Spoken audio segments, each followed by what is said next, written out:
দুশ্চিন্তা এই মুহূর্তে বর্তমান পরিস্থিতিতে এত দুশ্চিন্তা বেড়ে গেছে, এই দুশ্চিন্তার জন্য একমাত্র সাথী হচ্ছে মোবাইল। কিন্তু জানেন কি, আমরা হয়তো মনটাকে সন্তুষ্ট করার জন্য মোবাইলকে আমরা সাথী করলাম। আমরা কি জানি যে মোবাইল আমাদের ভাইরাসের নেগেটিভের ফলে আমরা কত রোগগ্রস্ত হচ্ছি? এই দুশ্চিন্তা থেকে বেরিয়ে আসার জন্য যাতে রাতে একটু শান্তিতে শুতে পারি, আপনি এই ক্রিয়া করুন। কি করবেন?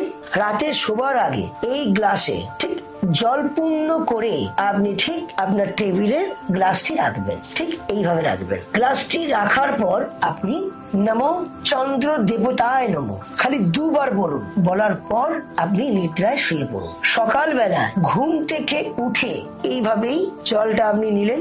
বাড়ির কাছে যদি আপনাদের কোনো গাছ থাকে, সেই গাছের গোড়ায় জলটা ঢেলে দেবেন, অথবা আপনি কি করবেন, আপনার রাস্তায় এন্ট্রেন্সে ফেলে দেবেন।